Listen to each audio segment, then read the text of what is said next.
नमस्कार दोस्तों, मैं राजेश दुदानी एडवोकेट आज आपके साथ डिस्कस करने जा रहा हूं कि किसी भी अभियुक्त को पुलिस रिमांड पे कब लेती है। दोस्तों, एक चीज़ का ध्यान रखना चाहिए कि जब भी कोई क्राइम होता है यानी ऑफेंस कमिट होती है और एक्यूज को जब अरेस्ट किया जाता है तो उस अरेस्ट के 24 आवर्स के अंदर जो है उस अभियुक्त को सेक्शन 57 CRPC के तहत MM साहब की कोर्ट में पेश करना अति आवश्यक है विद मेडिकल जांच के साथ में।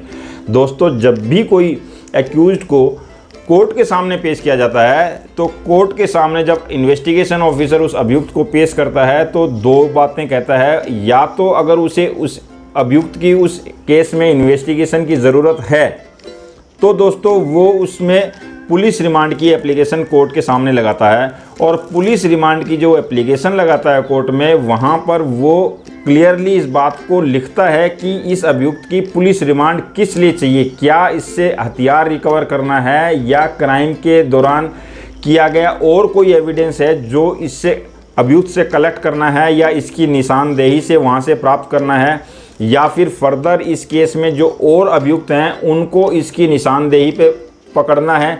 यानी इस तरह की क्लैरिफिकेशन के साथ में एक एप्लीकेशन कोर्ट में जो है IO लगाता है जिसके तहत वो पुलिस रिमांड मांगता है। और अगर दोस्तों उस IO को ऐसा लगता है कि इस अभियुक्त की फर्दर कोई रिक्वायरमेंट नहीं है, जो भी इन्वेस्टिगेशन करनी थी, जो भी एविडेंस कलेक्ट करने थे वो हो चुके हैं, तो दोस्तों फिर वो कोर्ट में उसकी रिमांड नहीं मांगता और जो MM साहब हैं वो उस अभियुक्त को जुडिशियल कस्टडी में भेज देते हैं। अगर मान लीजिए वहाँ अगर बेल एप्लीकेशन उसकी लगती है उस दौरान और जज साहब को ऐसा लगता है कि बेल देना उचित है तो वहाँ पे उसकी बेल भी हो सकती है, अन्यथा उसे 14 दिन की जुडिशियल कस्टडी में भेज दिया जाता है। अब दोस्तों, जो पुलिस कस्टडी है या पुलिस रिमांड है वो भी 14 दिन से ज़्यादा एक साथ में जज साहब नहीं देते किसी भी केस में। यानी कि 14 दिन की जुडिशियल कस्टडी तो दी जा सकती है लेकिन 14 दिन की मैक्सिमम जो है पुलिस कस्टडी दी जाती है। ज़्यादातर केसों में 3 या 4 या 5 दिन की ही पुलिस रिमांड दी जाती है, क्योंकि 4-5 दिन इन्वेस्टिगेशन के लिए काफ़ी समझे जाते हैं, इसलिए उस अभियुक्त को 4-5 दिन की पुलिस रिमांड दे दी जाती है। अदरवाइज़ दोस्तों उसको रिमांड ख़त्म होने के बाद में जुडिशियल कस्टडी में भेज दिया जाता है। तो सिर्फ जो पुलिस रिमांड है वो पुलिस की फर्दर इन्वेस्टिगेशन के लिए या फर्दर एविडेंस कलेक्ट करने के लिए जो है कोर्ट इन्वेस्टिगेशन ऑफिसर के रिक्वेस्ट के ऊपर में देती है। साथियों, मैं एक चीज़ इसमें क्लियर करना चाहूँगा कि जो पुलिस रिमांड है वो जनरली जो है इसलिए दी जाती है कि पुलिस को फर्दर इन्वेस्टिगेशन करनी है, ना कि किसी भी तरह की मारपीट के लिए दी जाती है। पुलिस रिमांड में कभी भी मारपीट नहीं की जा सकती, सिर्फ और सिर्फ इन्वेस्टिगेशन के लिए ही पुलिस रिमांड दी जाती है।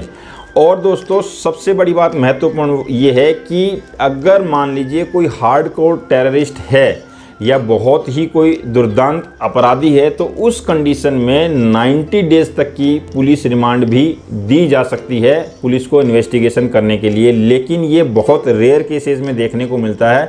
अदरवाइज जो है 14 डेज़ की जुडिशियल पुलिस कस्टडी जो है सफिशिएंट मानी जाती है। 15 डेज़ की पुलिस कस्टडी के 14 डेज़ की पुलिस कस्टडी के बाद में इन्वेस्टिगेशन कंप्लीट अगर हो जाए तो फिर उसे जुडिशियल कस्टडी में भेज दिया जाता है। तो दोस्तों, जो पुलिस रिमांड है वो सिर्फ और सिर्फ इन्वेस्टिगेशन पर्पज़ है और जो एविडेंस कलेक्ट करने हैं क्राइम से रिलेटेड उनको कलेक्ट करने के लिए ही दी जाती है, ना कि मारपीट करने के लिए। तो दोस्तों, ये था पुलिस रिमांड कब दी जाती है, इसके बारे में मेरा एक छोटा सा वीडियो। अगर मेरा ये वीडियो आपको अच्छा लगा हो तो लाइक, शेयर और सब्सक्राइब करना बिल्कुल ना भूलें। साथ में बेल आइकन को ज़रूर प्रेस करें ताकि मेरा नया वीडियो आप तक सबसे पहले पहुँचे। नमस्कार, धन्यवाद।